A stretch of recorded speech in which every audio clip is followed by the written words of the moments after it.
an invitation to Harvard this spring, and is the guest editor for a special issue on diversity for the Journal of Western Archives.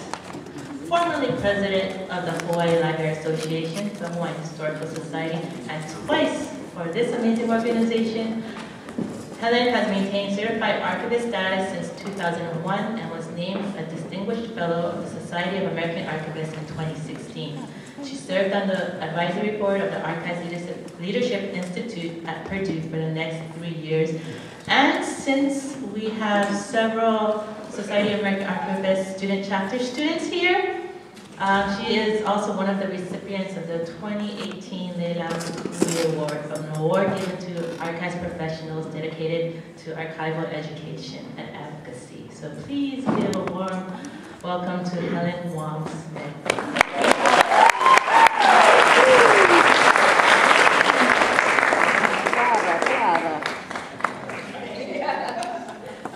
Aloha. Aloha.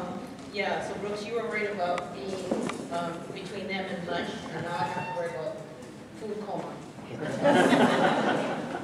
I felt that my work in cultural competence, well, actually Galen asked me, and I would say no to Galen, that this was especially relevant and because the theme is community engagement today, or this weekend, I should say.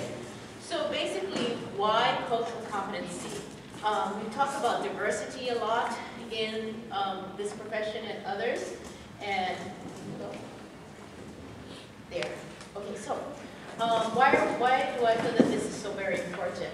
When I was on council of the Society of American Archivists, they were kept talking about the mega issue. I'm like, okay, I'm too embarrassed to ask what's the mega issue, but it was diversity, and now it's evolved into inclusion. And I realized that they just couldn't get over this hump. That diversity in itself was just too large a topic. And I had been teaching cultural competency at the College of Pharmacy, and I said, have you guys considered cultural competency as an approach? Because it's like taking off a little chunk of the diversity issue, and it's just a methodology. And they went, oh yeah, that sounds good. So I introduced it to council first and the staff, and they went, oh yeah, that's good. And then I started giving workshops across the country. So I'm not going to read this to you, but you can see, and insert, LIS is so very related to archival profession. And the thing is that if we don't adopt this, we will no longer be considered relevant in the profession by individuals we seek to recruit, or to the profession, or communities that we want to serve. And that's the thing, is that we're here to serve them. So this is the type of one methodology that I offer to go forward with this. So this is what we're doing, why we're doing it. So what is cultural competency? This is what it is. It's basically a framework. It's offered as a framework for equity, diversity, and inclusion. So when you look at it this way, and I highlight different backgrounds, it's because we do no longer work in a monolithic profession. At one time, I remember when I first started going to the state archives, I was the only brown person. It was other people in the reading room were elderly white male. And now it's very different. It's very different. You see the diversity of people as patrons alone. So if we are to serve them, and in all different facets of our profession, we really should think about this and how we can serve them better. And one is cultural competency, I believe, will help with that. So why are we going to do this? This is what cultural competency is. Why do we want to do it? It should combine cultural mindedness, and it's a method of communication. You can't possibly know everything about every culture that's out there. You can't learn everything you want to about the homeless, or everything about the Hawaiian culture, or everything about this HIV/AIDS people. But you can apply these methodologies to work with any particular culture that you are going to be dealing with. And so let's define culture.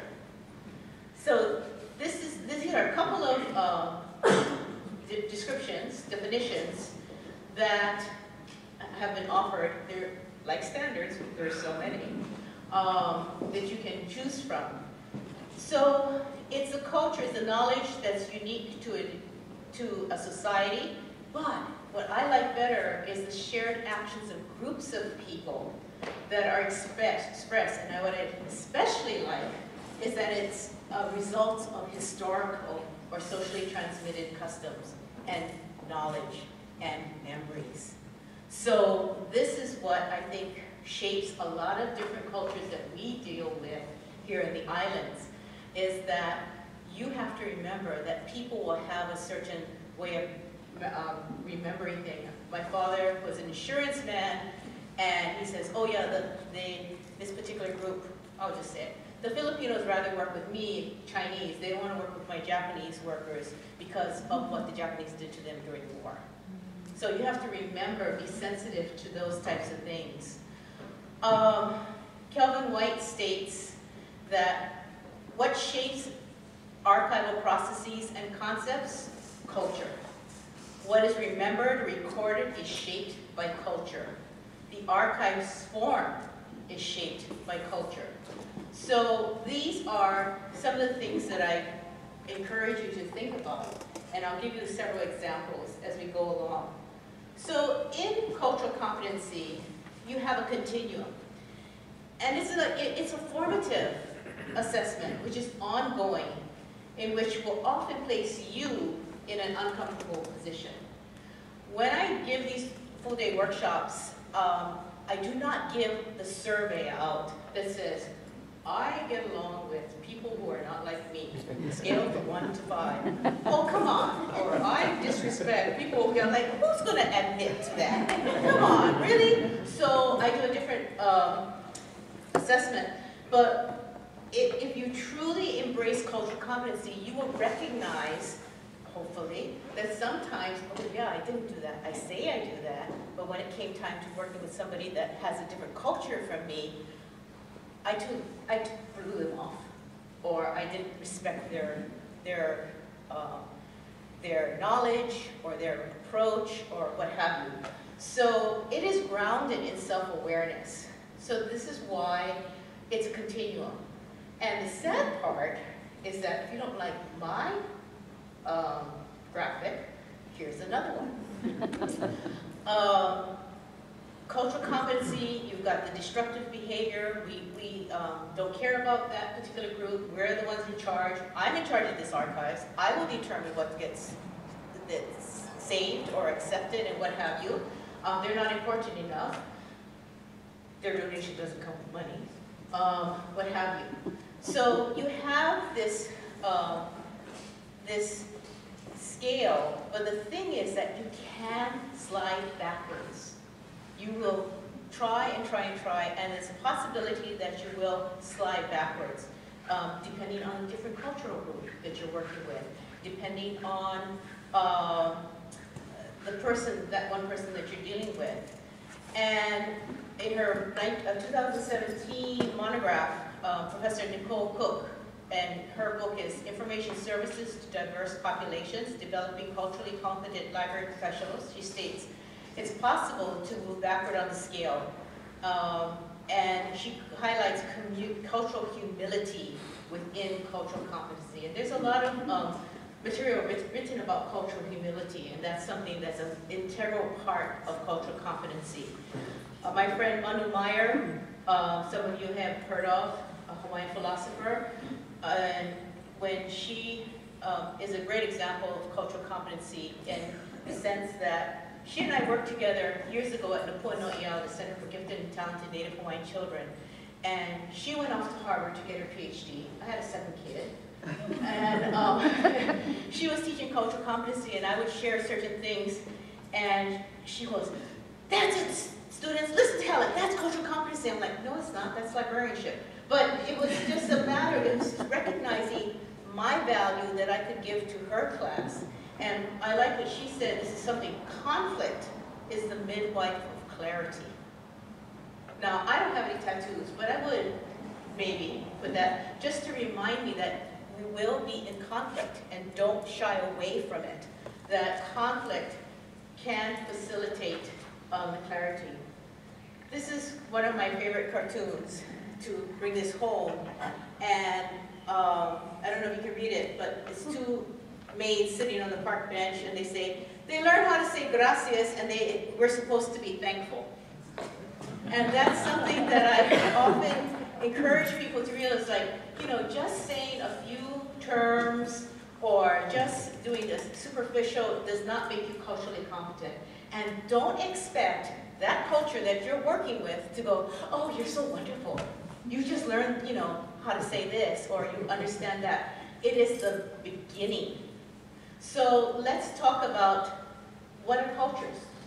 It's a diversity of human experience. So you have ethnicity, racial, religious, sexual orientation, and so on. And I would argue that even within, for instance, institutions, you have the different culture between professional and paraprofessional staff. I've seen it too many times. When I worked at Kamehameha Schools, and I think I was the first librarian to give her assistant professional development on the mainland. And she went, oh wow, I'm the first one. I was like, are you kidding me? Really? They don't think the paraprofessionals deserve professional development as well? So it's a different attitude, and I've seen it too many times in institutions, that you have this, they are this level and we're this level, what have you. So all of these are different, the diversity of human experience, and make up cultures. So consider some of these social cultural groups. I think what I really want to emphasize is that culture is not just ethnicity. People often think about that. They think, oh yeah, I'm culturally competent. And it's evolving. So when Ruth and I got our Hawaiian Studies degree under, liberal arts, we had to take it as, it was liberal studies, yes. Yeah, not liberal studies, because there was no Hawaiian college, college Hawaiian studies. It was, a friend of mine said, well, my father told me, don't tell them you're Hawaiian. Well, the last name like Kanuha, I don't know how he's going to get around that. But it has changed so dramatically so that now if you don't have Hawaiian blood, you're the ostracized. So you're not good enough. And I would argue that people like Kepa Amali and Pua Kendogameyer are probably the most fabulous examples of Hawaiian culture. But just because they lack the blood doesn't mean they're any less fabulous or supporting the culture and such. So it's evolving. So these are some of the social culture groups. And when you look at that, I think that it can come to mind that there are going to be times that these groups, these cultures, might be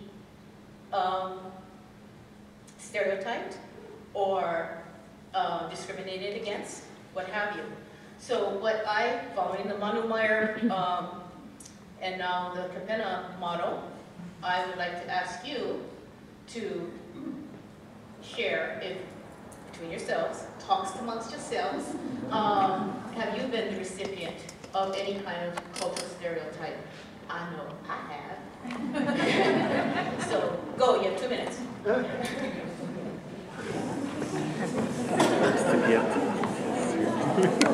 Good. Being the person from Hawaii. Yeah.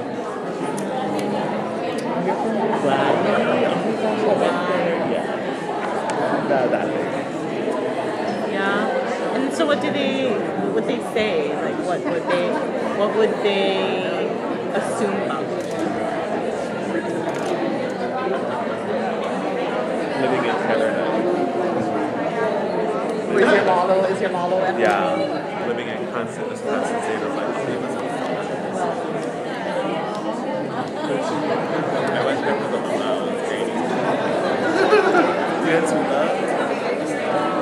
Oh, the other stereotype. That is it's my client.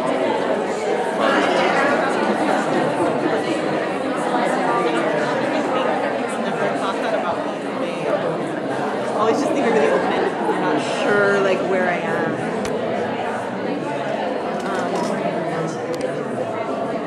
I mean, I have the assumption that I'm just, I mean, not that I don't have a Japanese background, but that's a little surprised. But I mean, in a worse sense, I mean, just racially being colored. Since I did that when I was 7 years in the store by myself. The woman's on the phone, and I don't know if they were closing or what, but I remember her saying, oh yeah, there's this Jap girl there. And I read a book about it and I knew what that was. And I was like thinking about like I just remember feeling for the first time I didn't belong. Is there anyone here who has not been stereotyped or put? Okay, nobody raised their hand. Okay, so I know that there are several people that when they see me, they automatically start speaking pidgin. I mean, granted, I went to Castle, not Mānoa, so maybe you would think that my English is not so great. Yeah. But, you know, I speak okay.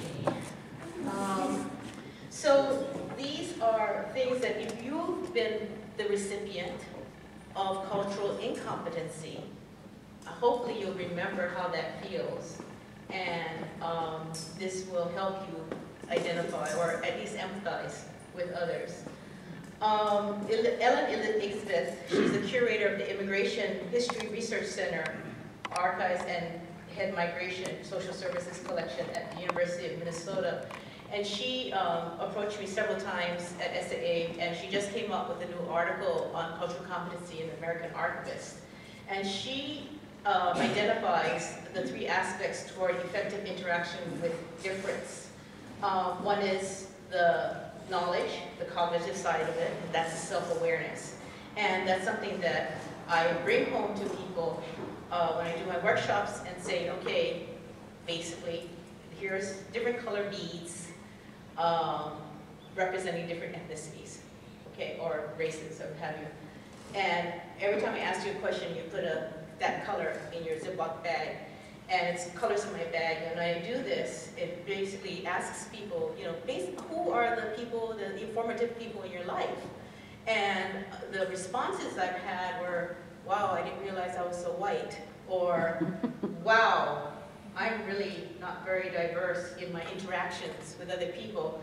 And so this is something that, it's a self-awareness. So if you only deal with people within your particular culture, whatever it may be, it's going to make it much more difficult for you to empathize or work with a different culture in any manifestation. The other is the behavioral, the empathy. And then this is something that I always encourage people to have. You can't say that some of us who grew up in multicultural environments, were exposed to them, okay, great. But that doesn't mean you have to grow up in it in order to be successful at this if you have curiosity. And curiosity from a point of view of truly wanting to know, because people can tell disingenuous words. So these are the types of things that you can utilize so that you can become more culturally competent. There are a lot of tools out there for you to learn. I'm not going to go into the steps and such, because they have been done. This is something that Manu, again, I'm quoting her, but if knowledge is power, and we all know that because we're like information specialists, understanding is a revelation. And I think that that's the other tattoo we could get. Because this is something that you don't have to be totally immersed in something, but if you can understand what the other person, the other culture is doing, then that's a revelation. It's very difficult to understand. If it wasn't your personal experience, it's very difficult to understand the other person's, where they're in their moccasins type of thing. So this is something that I'd like you to hang on to. The Association of College and Research Libraries have come up with this in 2012. We all know that the American Library Association has an Office of Diversity, and look what just happened to them last week. Does anybody know about that? It was making its rounds on social media.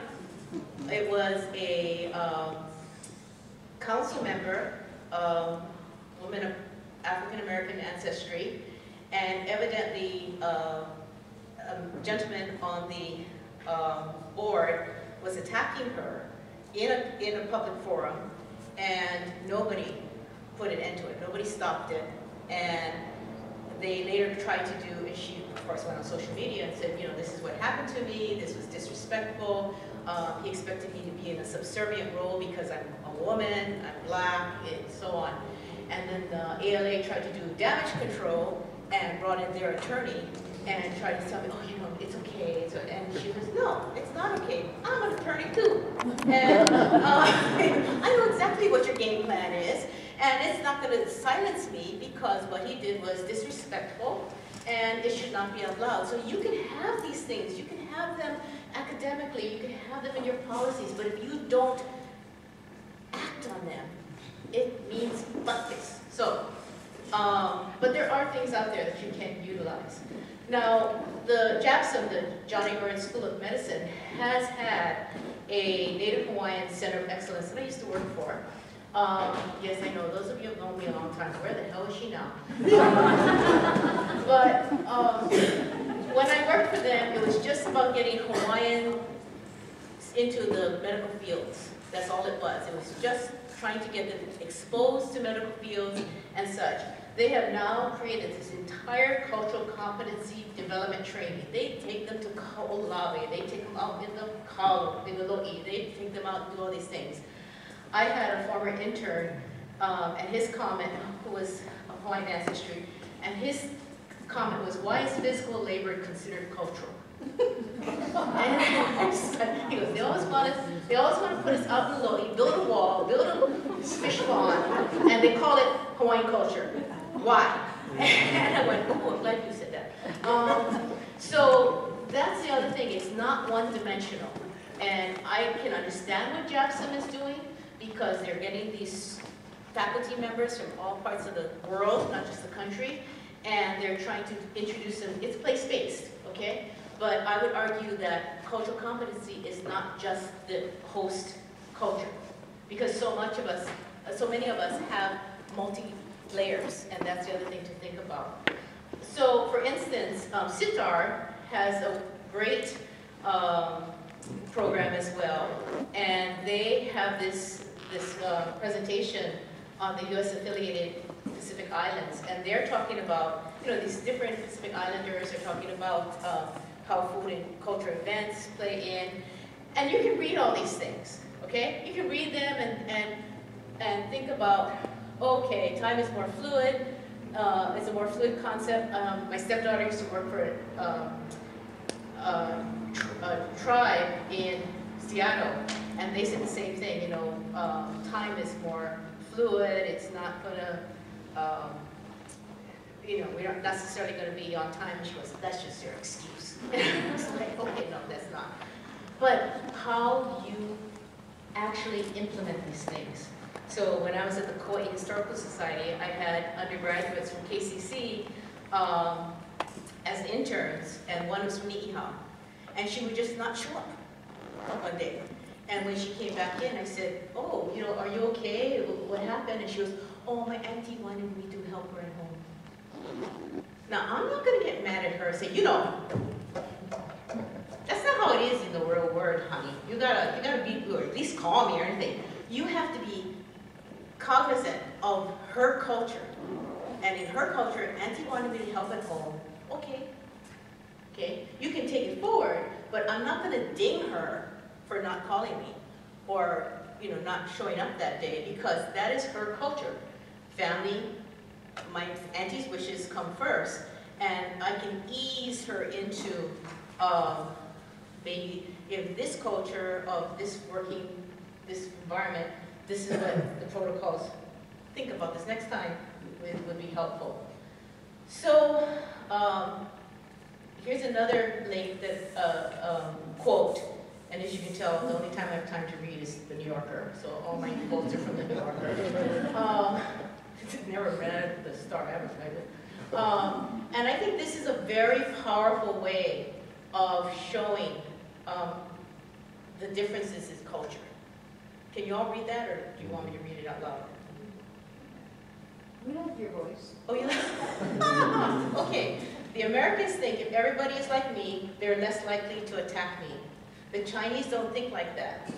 They don't try to the world, they don't try to make the world be like them. Their strategy is to make economic linkages, so if you break these economic linkages, it's going to hurt you as much as it hurts them. See the difference, the different paradigm? So that's why Americans like to go golfing, right? You make friends, you go make deals on the golf course, or you have these common extracurricular type of things going on. It's like, oh, they're not going to screw me over. Or as, again, my stepdaughter says, they went to Kamehameha too, so they're not going to cheat me. So it's like, okay, honey. So this is the difference. You're dealing with another culture, and they're totally different way of thinking, and you have to respect that and understand it will really help you in the long run, because you're like, what the heck was that? I took them out for drinks. What happened? I like that an archivist at the Ninth Island, the university on the Ninth Island, when I was talking about cultural competency and dealing with different cultures, she goes, oh, I know all about Asians. We have a large Vietnamese population in Las Vegas. Oh, no, just because you have Vietnamese, do you know the difference between the different Asians? Let me tell you, okay? So this is an example that you cannot assume because you know this much about this group, therefore you can work with everybody else. Or you can work with them, but you can effectively work with everybody else. A new article that was published by Holly Smith, no relation, is called Radical Love. And it's based on radical empathy.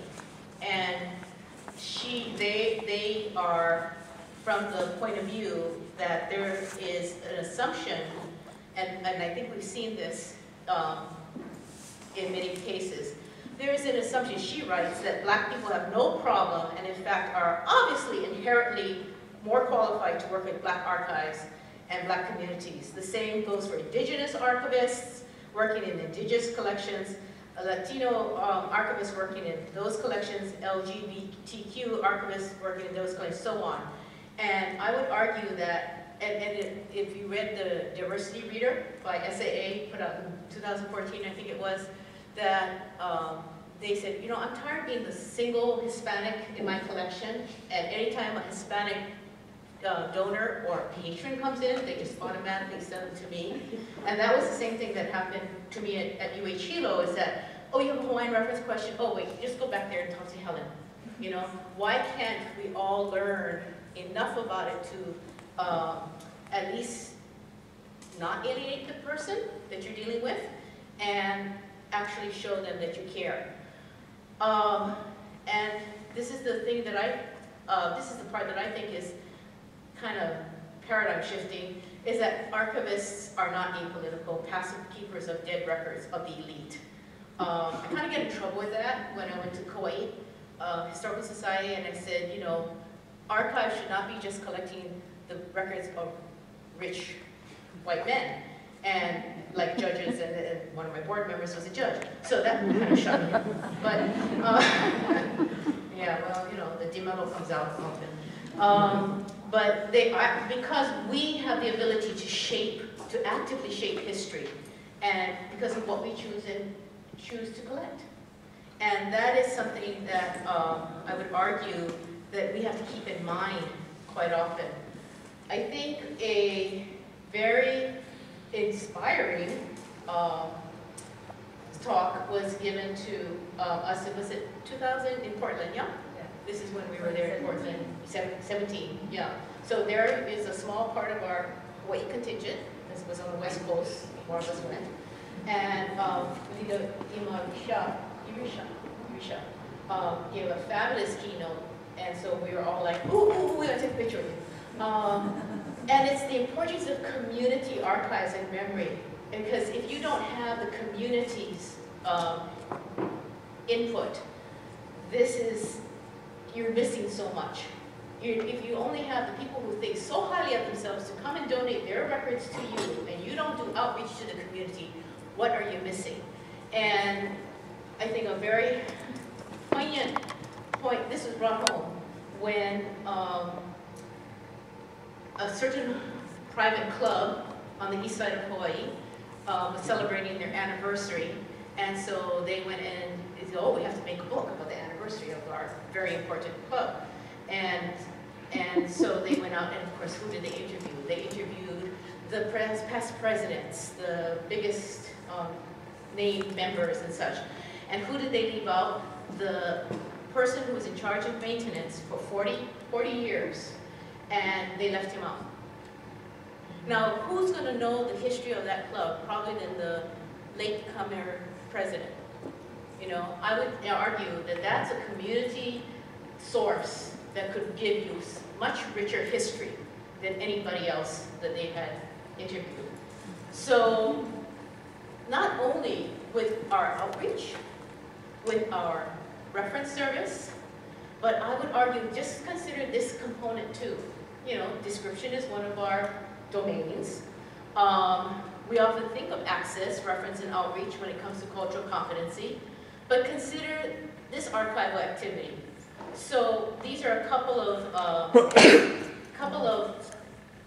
quotes from these ladies that I offer to you to think about cultural conscious description as well, because that was one of my arguments when I was with the Park Service, is that you'd have these archivists come in from the mainland and have no knowledge of Hawaiian history or significant people or what have you, and they're processing a collection. How can they describe it?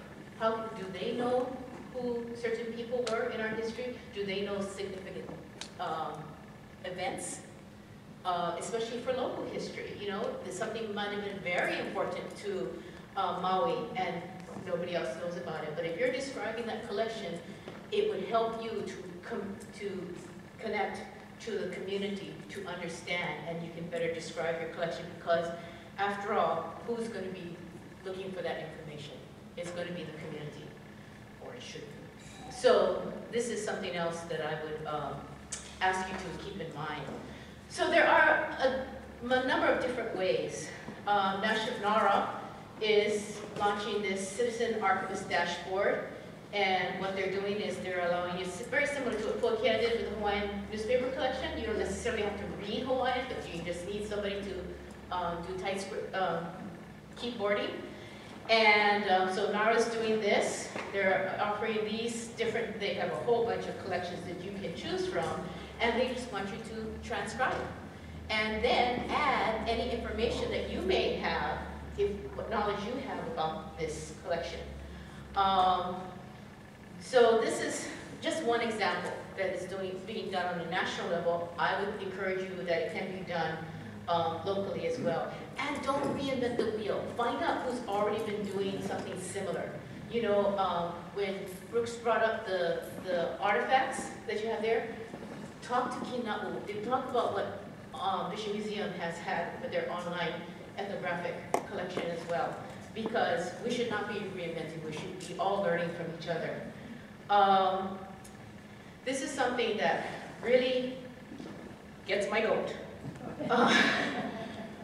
We are not considering the truth within, and this harks back to Ellen Ray's presentation, is that we are leaving out oral traditions and all of these different things. I was having dinner with a PhD geologist, and he writes all these books about the geology of this particular island, and he said, oh, I can't figure out why the sand moves from one part and disappears and goes to this part of the island. And I said, oh, have you asked the kupuna? No, that's not scientific. Why would I ask them? Okay, so I bled, my tongue bled, but I realized, okay, that's bad enough. He's discounting the word of the kupuna. And then I learned that he goes to the schools to try to encourage the students to become geologists. Can you imagine if one of the students says, oh, my grandpa says that this is why, and he discounts the kid? Now, if that is not culturally, that's culturally destructive, okay? So you are telling the child that the knowledge that you have is already disallowed, okay? And this is what is that kid going to think of geologists or the inherent value of what his family has taught him? So this is something that I would encourage you to remember as well. It's already been proven that cultural knowledge in the College of Pharmacy, we call it evidence-based medicine. If the Hawaiians have been using this plant for hundreds of thousands of years, then there's nothing wrong with that. So it starts with listening. And these are some of the points that I would encourage you to consider. And what it comes all down to is recognize the community as expert and assist in regards to archival work. Because it's not our differences that divide us, it is our inability to recognize, accept, and celebrate those differences. Mahalo.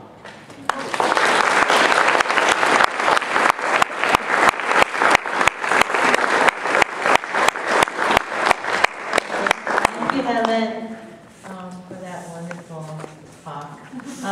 Right now, we have a few minutes for Q&A, so does anyone have a question? I'll try to get to you, but somebody's digesting, so you probably have to speak out loud.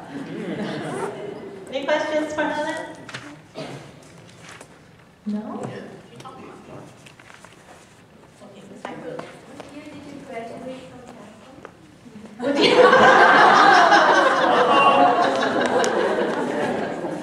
Ruth, you know, and I know what year you graduated from Castle.